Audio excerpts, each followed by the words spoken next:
Olá, boa noite. É uma alegria estarmos aqui reunidos em nome de Deus, de Jesus, para conversarmos um pouco a respeito do seu Evangelho de amor e de luz, dos ensinamentos da doutrina. Me chamo Silmara Oliveira, sou trabalhadora do Centro Espírita Videira de Luz e é uma alegria estar aqui hoje para conversarmos um pouquinho a respeito do tema que nos foi passado, a revelação pela dor, que está no capítulo 27 do livro do Leon Denis, que é Problemas do Ser, do Destino e da Dor. Mas antes, deixo aqui desde já os meus agradecimentos pelo convite, a Michelle, ao pessoal do GPEC, que nos convidou para conversarmos um pouco a respeito desse tema tão importante e tão interessante. Mas vamos antes elevarmos os nossos pensamentos até Deus nosso Pai, Jesus, nosso mestre e amigo, aos benfeitores espirituais que sempre nos amparam, que sempre nos auxiliam. Gratidão, Senhor. Gratidão pela vida, por este dom divino. Gratidão pela oportunidade desta reencarnação. Te rogamos, Senhor, a tua misericórdia, o teu amor, as tuas bênçãos de luz sobre todos nós. Gratidão pelo nosso lar, pela nossa família. Gratidão, Senhor, pela família, pelo pão de cada dia sobre a nossa mesa, pelo trabalho, por esta doutrina bendita que nos acolhe, que nos consola. Gratidão pelos amigos, pelas oportunidades recebidas para aprendermos e crescermos, seguindo sempre os teus passos. Que onde nós estivermos, consigamos fazer brilhar a nossa luz, que em todos os lugares possamos ser o sal da terra, Senhor, para aliviar as dores do mundo, as dores da alma. Ampara-nos nas nossas aflições e abençoa-nos hoje e sempre. Assim seja. Graças a Deus, nós vamos hoje falar um pouco a respeito deste subtema que é revelação pela dor. Nós estamos vivendo um momento muito difícil no nosso planeta. Como todos sabem, ou pelo menos os espíritas sabem, estamos passando de um mundo de provas e expiações para um mundo de regeneração, onde é natural, ainda pelas características do nosso planeta, desse estado de provas e expiações, termos a dor como uma mestra a nos burilar, a nos transformar para este mundo regenerativo. Muitas pessoas acham que nós vamos dormir de um jeito e amanhã a Terra vai acordar, nós vamos acordar com a Terra completamente regenerada, completamente transformada, sem qualquer tipo de esforço, sem qualquer tipo de mudança. A Terra é quem vai mudar. Nós iremos aproveitar essas mudanças da Terra e vamos então viver neste mundo de regeneração sem qualquer tipo de esforço. Mas esquecem-se que a Terra por si só não tem como mudar, porque ela obedece às leis naturais. Então, como não tem vida, inteligência, ela obviamente seguirá o curso das nossas experiências, tudo aquilo que nós nela praticarmos. Para que se haja a transformação no nosso planeta, primeiro há que se existir a transformação no nosso mundo íntimo, na nossa casa interior. Não tem como a Terra se regenerar se o nosso coração, se o nosso pensamento não estiver regenerado. Não tem como almejarmos a paz se esta paz não for antes construída dentro do nosso coração, dentro de cada um de nós. Não tem como esperarmos amor dos outros se antes nós não cultivarmos, desenvolvermos e ofertarmos, doarmos, darmos este amor para as pessoas. Portanto, a Terra se regenerar a partir do momento em que todos nós estivermos com os nossos corações regenerados. Será um reflexo desta transformação coletiva, que primeiro precisa ser uma transformação individual de cada um de nós, constituindo-se assim uma transformação coletiva, refletindo no nosso orbe. A partir desse momento, nós vamos aí viver uma nova era, novos tempos de novos aprendizados. Mas enquanto ainda estamos atravessando este processo regenerativo, enquanto ainda estamos saindo, transitando de provas e expiações para o mundo regenerativo, a dor ainda estará presente na nossa vida, na nossa existência. E as pessoas pensam, mas então se eu tenho que sofrer, Deus não é um pai injusto? Porque o sofrimento é algo que não é bom, que não é agradável. Quando as pessoas têm uma visão materialista a respeito da dor, a respeito do sofrimento, elas vão encarar como algo injusto. Deus não vela por mim. Deus não é um pai de misericórdia. Quando nós acreditamos que aqui estamos e depois que nós desencarnarmos tudo acabou, morreu, acabou, a dor perde o seu sentido, a dor perde o seu significado e a sua importância. Mas quando nós ampliamos a nossa visão, dilatamos a nossa visão para as questões espirituais, para a imortalidade da alma, nós vamos perceber que a dor tem todo um sentido na nossa vida, na nossa existência. Eu costumo sempre dizer que a dor é amiga, irmã do amor, porque o amor que tudo rege, que tudo criou, que tudo movimenta, porque o amor é ação, amar é um verbo de ação, é um verbo de transformação, e o amor busca, através de todos os recursos, nos modificar. Ele vem pacientemente, nos mostra tantas coisas. Olha, o caminho não é este, você precisa seguir determinado caminho. Mas nós, ainda rebeldes, ainda refratários, vamos colocando obstáculos para que esse amor nos transforme. Ainda damos mais importância ao ego do que ao self. Ainda buscamos mais a satisfação do nosso corpo, a satisfação material, do que o nosso espírito, a satisfação espiritual. Portanto, mesmo que o amor se valha de recursos brandos, mansos, nós recusamos. Nós dizemos, não, amor, agora não é a hora. Eu não quero ainda me transformar. Eu prefiro viver esta vida que para mim está ótimo. Eu sou feliz assim, porque eu não preciso fazer qualquer tipo de esforço. Eu gosto de ser do jeito que eu sou, eu gosto de viver a minha vida intensamente, eu não quero ter responsabilidades. Quando alguém me fala alguma coisa, eu devolvo na mesma moeda, na mesma proporção. Eu não quero me sentir na obrigação de perdoar, de ter que trabalhar, de ter que sair nos dias quentes ou nos dias chuvosos para ir ajudar ninguém. Eu quero ser assim, amor. E o amor, pacientemente, nos ouve, nos entende e diz, não tem problemas. Se você não quer através dos recursos que eu estou te oferecendo, que eu estou te proporcionando, eu vou te mandar uma outra opção. E ele chama a irmã dor, conversa com ela e diz, olha minha irmã, há ali mais um coração endurecido, um coração ainda revoltado, ainda vivendo e transitando nas questões do mundo.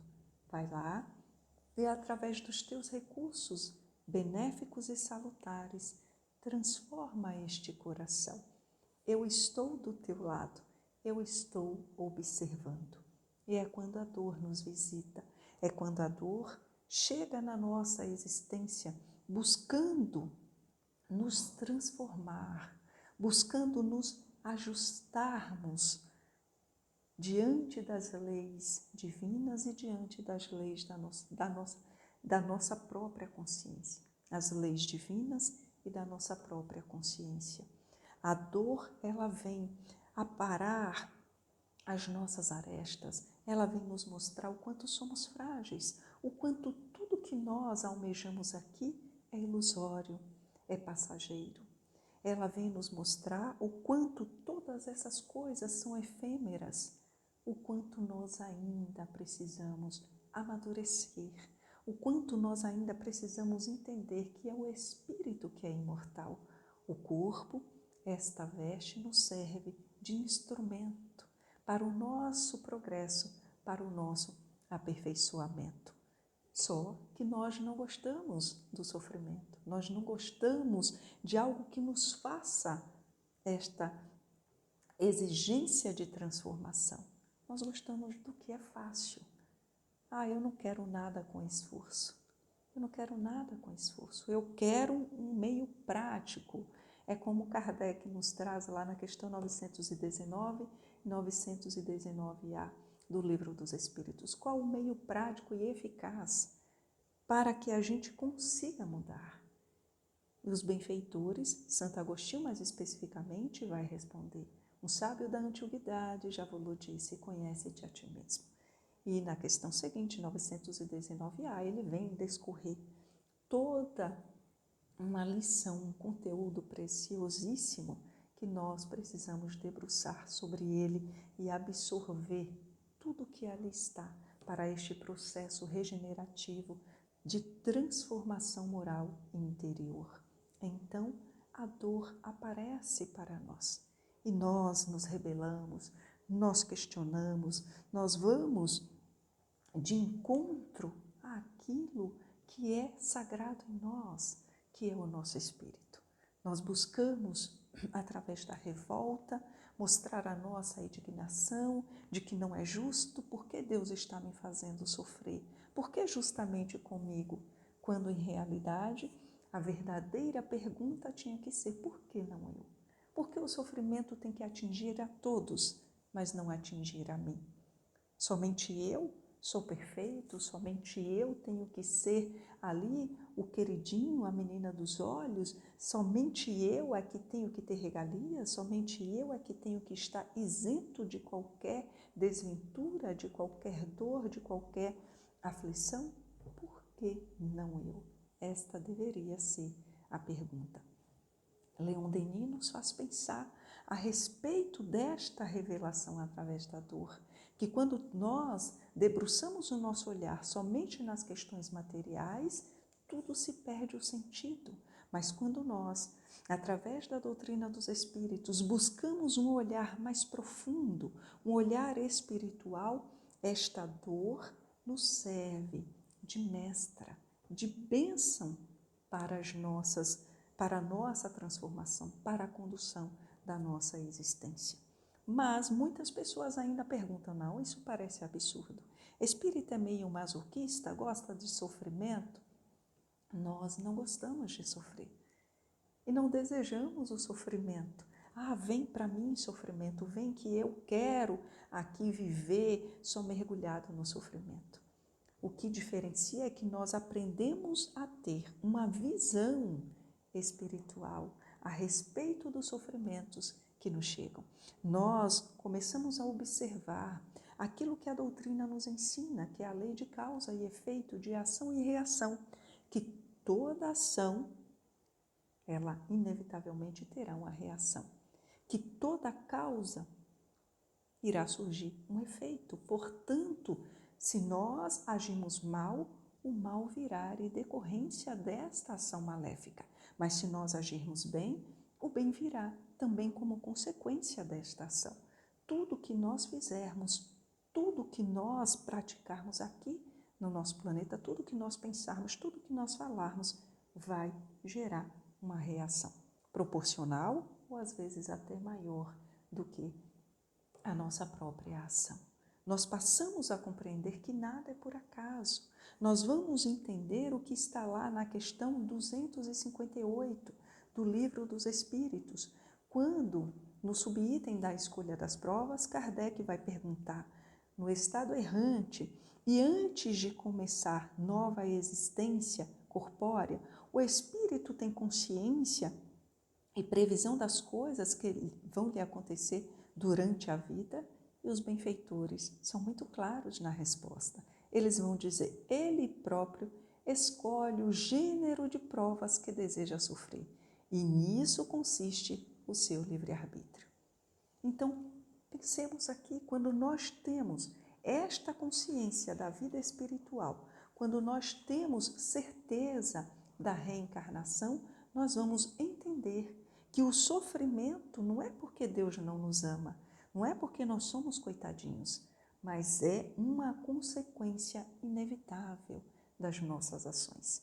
E a única coisa que pode remover todas essas dores, todo esse sofrimento, todo o mal da nossa existência é a reparação através do bem, através do amor, através da caridade. Como nos disse Pedro em uma das suas cartas, a caridade remove a multidão de pecados. Somente assim, somente através desta mudança de comportamento é que nós vamos dar um outro sentido para a nossa existência. Mas enquanto isso não acontecer, enquanto nós não modificarmos de atitude, as consequências, os efeitos serão sempre danosos, desastrosos. Não tem como querermos um final diferente agindo da mesma maneira todos os dias. Não tem como nós querermos colher uva semeando espinhos todos os dias. Não tem como nós querermos quietude semeando tempestade o tempo inteiro. Não tem como querer do outro paz se nós vivemos em um estado constante de guerra íntima, desafiando, sendo grosseiros, sendo hostis. Tudo é consequência, tudo é consequência. E quando os benfeitores nos trazem esta resposta de que somos nós quem ajudamos ou escolhemos o gênero de prova, os quais nós iremos passar aqui no nosso planeta, fica ainda muito mais claro.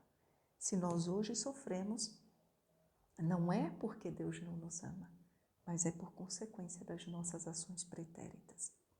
E vejamos que nós nem pagamos a fatura inteira, que ela é parcelada em suaves prestações, porque se nós tivéssemos que, entre aspas, obviamente, pagar tudo aquilo que nós um dia praticamos de ruim, uma existência só, será que seria capaz? A dor vem nos revelar esta necessidade de mudar, esta necessidade de nos transformarmos, de sairmos dessa zona de conforto, de alterarmos o curso da nossa existência enquanto ainda é tempo, enquanto ainda nós podemos. Nós vamos ver na questão 614 do Livro dos Espíritos, quando lá no livro 3º, no capítulo 1º, intitulado como a Lei Divina ou Natural, no subitem das características da lei natural, Kardec vai perguntar aos benfeitores espirituais o que se deve entender por lei natural? O que se deve entender por lei divina ou natural? E os benfeitores vão responder: a lei natural é a lei de Deus. A lei natural é a lei de Deus. É a única verdadeira para a felicidade do homem. Indica-lhe o que deve fazer ou não fazer. E ele só é infeliz porque dela se afasta. Então vejamos aqui. O homem só é infeliz porque dela se afasta. Ou seja, enquanto nós caminharmos na direção contrária da lei divina, que está aqui, inscrita na nossa consciência, como nos traz na questão 621, onde estão escritas as leis de Deus, na nossa consciência, enquanto nós nos afastarmos destas leis, deste caminho, o sofrimento ainda é inevitável. Portanto, benéfico no sentido de nos trazer a realidade, no sentido de nos mostrar que nós precisamos mudar, que nós temos que agir de forma diferente, que nós não podemos mais estar agindo da mesma maneira. Kardec vai deixar lá no Código Penal da Vida Futura, no livro Céu e Inferno, os passos necessários para a nossa mudança. O arrependimento, a expiação e a reparação. Primeiro nós nos arrependemos, depois reparamos, expiamos as consequências daquele mal que por nós foi praticado. E depois nós vamos reparando através do amor. É esta lei de ação e reação que nós não temos como fugir, porque a nossa própria consciência nos cobrará depois. E alguns vão dizer assim, minha consciência não me cobra nada. Eu quero é me livrar da minha consciência me cobrar alguma coisa. Nos cobra. Nos cobra.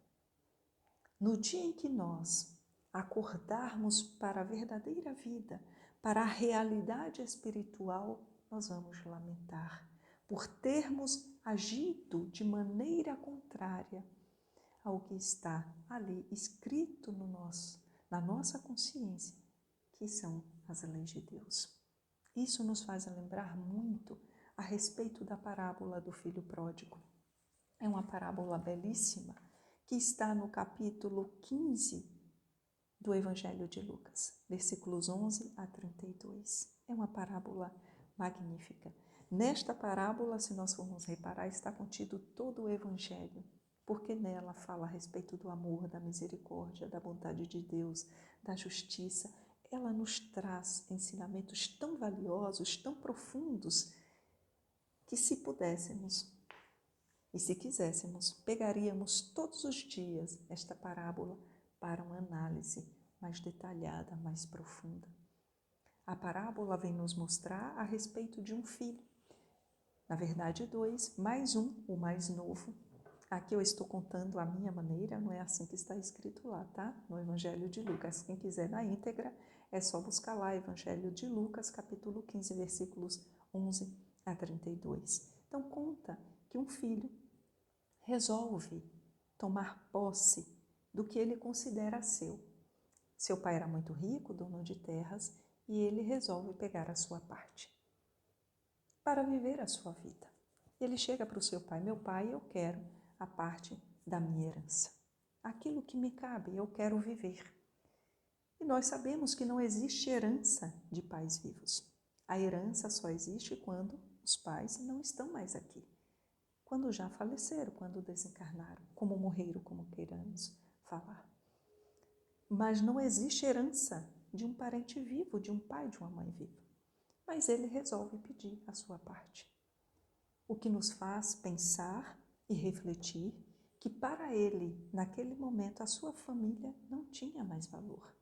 Ele queria apenas viver, desfrutar das coisas do mundo, passear, querer gozar dos prazeres, querer viver as ilusões, as paixões. E a sua família era o que menos importava. Era o que menos importava. Ele estava dando a sua família ali como morta, sem valor. Ele iria sair da sua casa, iria deixar também a sua família, a vila onde ele morava, todas as pessoas que ele conhecia estariam sendo deixadas para trás. E o pai, muito amoroso, sabendo da necessidade do filho aprender e mesmo sabendo que o filho não tinha direito à herança, resolve lhe proporcionar esta experiência. Diz, se você quer, você vai. Porque o pai já sabia que ele iria se arrepender, que ele iria, com as palavras do dia a dia, quebrar a cara lá na frente. Mas ainda assim, o pai pega a parte da herança e dá para ele. E ele vai viver a sua vida. Vai curtir com amigos, com bebidas, com vícios, com mulheres.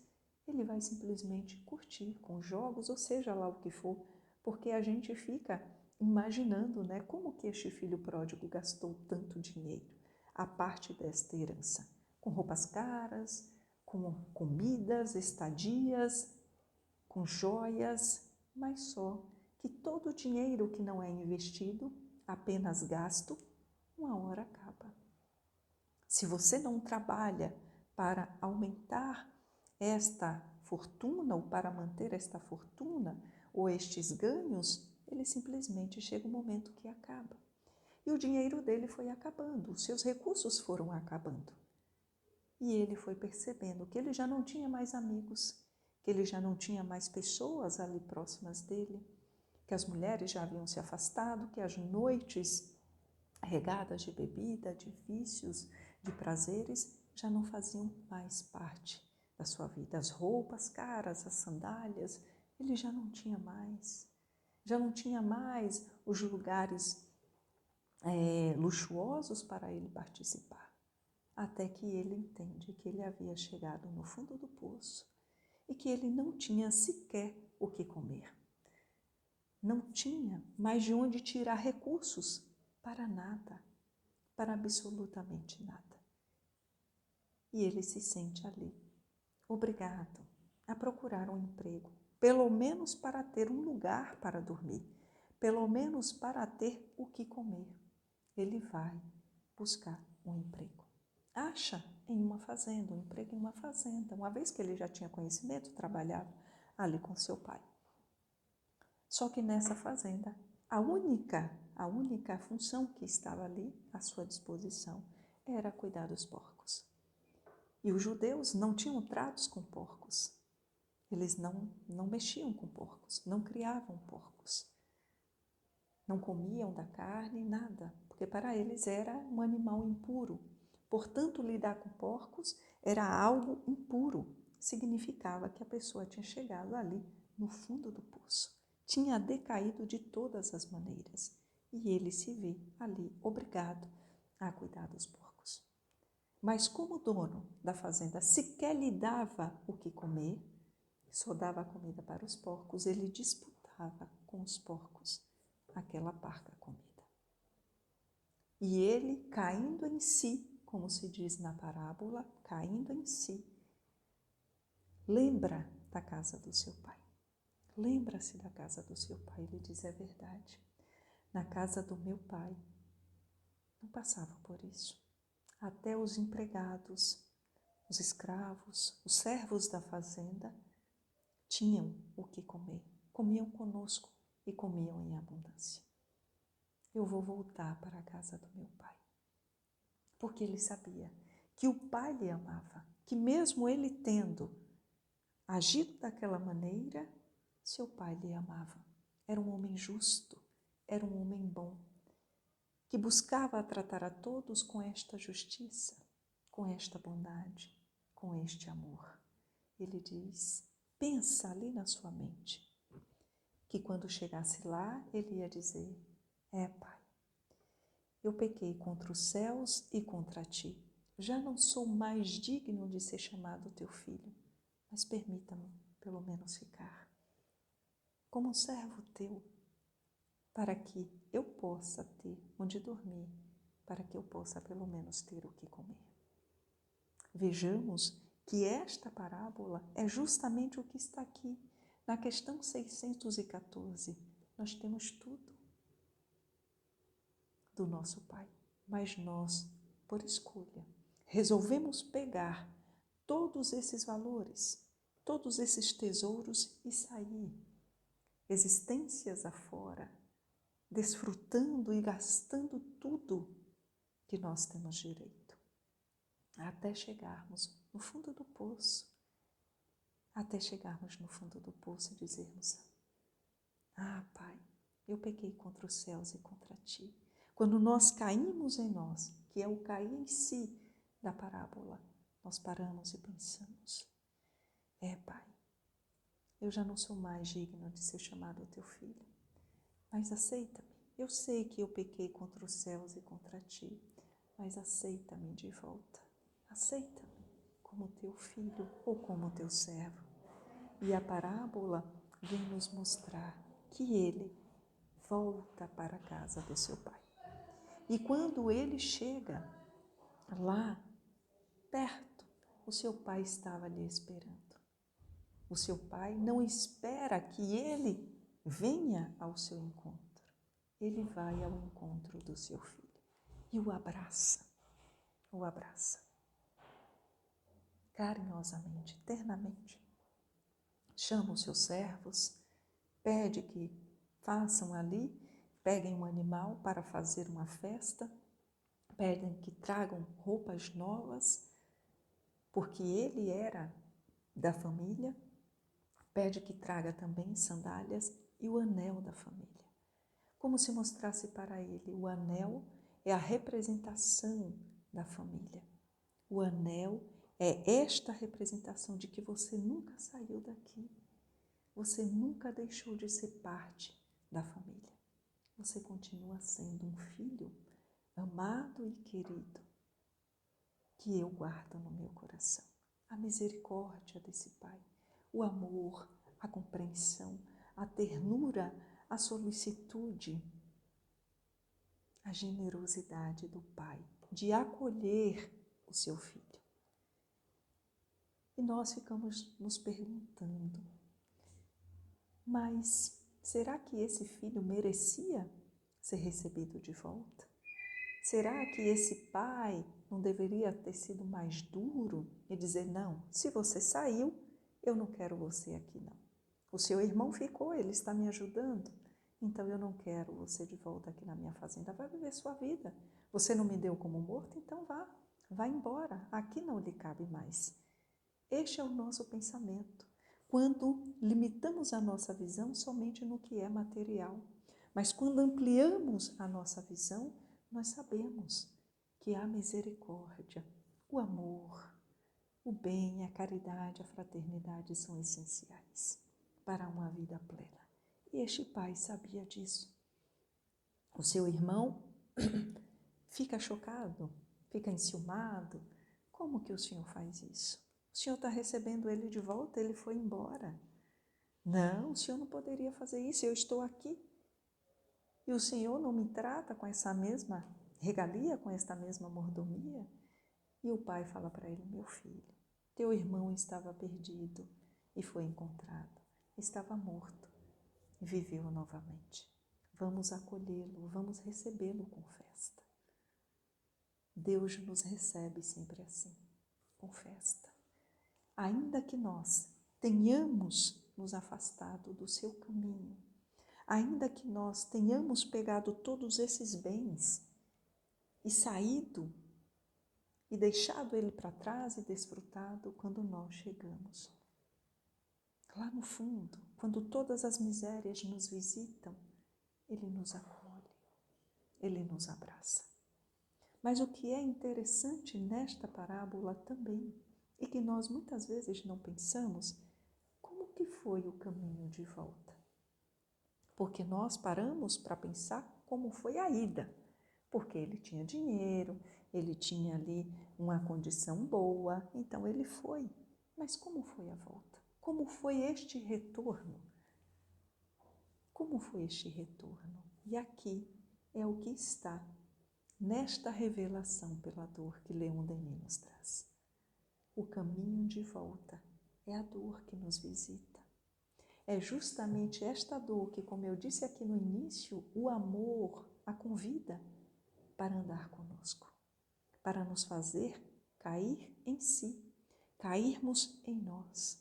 Este caminho de volta é justamente esta reparação. São essas provas e expiações que nós precisamos passar, que vai nos abençoar neste processo de transformação, neste processo de crescimento. Este caminho de volta para a casa do Pai é quando nós, através do arrependimento, como nos disse Kardec, pedimos para voltar através das reencarnações, como está na questão 171 do Livro dos Espíritos, em que se baseia o dogma da reencarnação. E os benfeitores vão responder, porque um bom pai sempre deixa a porta aberta para os seus filhos. Uma lei, uma prova de amor de Deus para conosco. Uma porta aberta, sempre deixa. O nosso caminho de volta tem se dado através dessas várias reencarnações, destas várias oportunidades que nós estamos tendo, que nós estamos vivendo e que muitas vezes não aproveitamos. Este filho pródigo teve que retornar. Ele não tinha dinheiro, ele não tinha amigos, ele não tinha comida, ele não tinha onde ficar, ele não tinha agasalhos, mal tinha uma sandália para fazer este caminho de volta, não tinha animais para lhe levar. Ele teve que se sacrificar, viver todas as dores e intempéries do caminho, todas as dificuldades, para que chegasse à casa do Pai. Mas algo lhe animava, lhe dava forças. Era a certeza de que o seu Pai jamais o colocaria para fora. Ele tinha certeza de que o seu Pai o acolheria, o receberia. Este caminho que nós vamos tendo esta revelação pelas dores, pelas consequências daquilo que a gente fez. Porque uma coisa é quando a gente faz, foi o caminho que ele fez, onde ele vivia embriagado pelos prazeres mundanos, pelas paixões fugazes. Outra coisa é quando nós estamos despertos e precisamos retornar, e precisamos voltar. Só que nós sabemos o quanto vale a pena, o quanto é importante retornar. Se nós estamos com a intenção de subir um monte, por exemplo, de subir ali uma montanha, nós sabemos que não vai ser fácil. Esta empreitada não vai ser fácil. E nós resolvemos, eu vou subir a montanha, porque eu tenho o desejo de ver como que é lá em cima, de respirar aquele ar puro, de me sentir mais conectado com Deus, de ver, observar a natureza, a grandiosidade de Deus. Eu quero passar por esta experiência. E nós vamos. Muitas vezes não vamos munidos com os calçados necessários, não carregamos água, não carregamos um alimento, uma fruta, alguma coisa assim. E nós começamos a subir. Só que quando chega nos 100 primeiros metros, aí nós começamos a perceber, meu Deus, isso é uma loucura. Eu não vou conseguir, eu não vou dar conta. E nós escorregamos porque não estamos com o calçado correto. Nós caímos, nos machucamos, nos ralamos e pensamos, não, eu não vou resistir, eu não vou conseguir. A água acaba no meio do caminho, as frutas também acabam, os alimentos acabam e nós pensamos, não, eu não quero mais, eu não dou conta. É muito sacrifício, é muita dor para chegar lá em cima. Não vou. Fulano postou uma foto, uma selfie lá de cima e parecia que estava tão feliz, nem parece que o caminho é desse jeito, que tem tanto sofrimento para subir. E nós vamos avançando, mesmo com reclamações, mesmo com o joelho ferido, ali machucado, mesmo com sede, nós seguimos, porque o nosso objetivo é alcançar o pico, é alcançar o topo. Mas quando nós chegamos lá em cima e observamos tudo aquilo, que respiramos aquele ar, dizemos, meu Deus, obrigada porque eu não desisti. Ai, Senhor, valeu a pena. Como valeu a pena. E se eu pudesse, faria tudo de novo. Subiria, escorregaria de novo, ficaria com sede, mas eu sei que vale a pena estar aqui. Vale a pena todo o sacrifício. E é isto que a dor vem nos mostrar, que todo o sacrifício vale a pena para nos reaproximarmos de Deus, para estarmos neste caminho de volta para a casa do Pai. Nos faz lembrar do que está no Evangelho segundo o Espiritismo, no capítulo 9. Bem-aventurados os mansos e pacíficos. No subitem intitulado A Paciência, no item da paciência, no item 7, que é um espírito amigo que nos traz esta mensagem. E ela começa o texto dizendo, a dor é uma bênção que Deus envia aos seus eleitos. E nos parece contraditório, porque se a dor dói, é sofrimento, eu não quero. E ela vem nos dizer, a dor é uma bênção que Deus envia aos seus eleitos. Porque a sua visão não está pautada para o mundo material, mas para a certeza da imortalidade da alma, para a certeza da vida espiritual. E quando nós temos esta certeza, quando nós sabemos que as nossas dores, as nossas aflições são processos decorrentes das nossas escolhas, nós vamos de fato entender que a dor é uma bênção que Deus envia aos seus eleitos. Que nós, ao invés de maldizermos a dor, precisamos agradecer, precisamos bendizê-la, precisamos agradecê-la por nos trazer de volta para o caminho do amor, para o caminho da reparação. Ao invés de condenar, de dizer, Deus não me ama, eu sou um infeliz, por que todas as coisas ruins acontecem comigo? Vamos dizer, Senhor, eu sei que tem momentos que eu não aguento. Eu sei, Senhor, que tem dias que são muito difíceis, mas me ajuda a prosseguir. Paulo nos traz em uma das suas cartas algo que eu acho tão bonito, tão profundo. Porque ele diz assim, eu tenho um espinho na carne, e este espinho me mostra o quanto eu sou fraco, mas é justamente na minha fraqueza que eu descubro o quanto eu sou forte. Parece contraditório, mas é algo extraordinário. É conhecendo a minha fraqueza que eu sei o quanto eu sou forte. A dor nos mostra o quanto nós podemos ser fortes, se não nos revoltarmos, se não maldizermos. A dor pela perda de um parente, a dor por um processo de doença. Quantas dores amenizadas nós temos quando a certeza de reencontrarmos um parente, um ente querido, habita no nosso coração. Quando nós temos certeza de que a vida não se encerra aqui, de que Ele está lá nos aguardando, nos esperando, Ele foi apenas antes de nós. Cumpriu a sua tarefa aqui, cumpriu tudo que Ele tinha que cumprir, tudo que tinha que ser feito. Nós ainda estamos cumprindo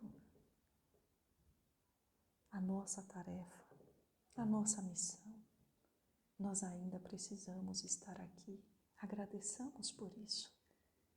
Porque uma coisa é sofrer pela perda de alguém, é sentir saudade, é sentir falta da voz, da companhia. Outra é nos revoltarmos com esta ausência. É blasfemarmos, é maldizermos a Deus por ter tirado de nós, como se fôssemos proprietários, como se fôssemos donos.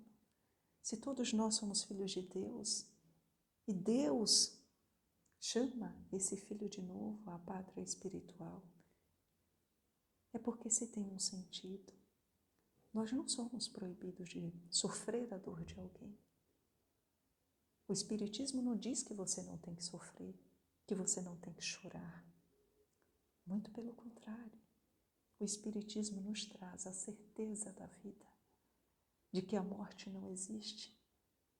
A morte nos devolve para a vida verdadeira.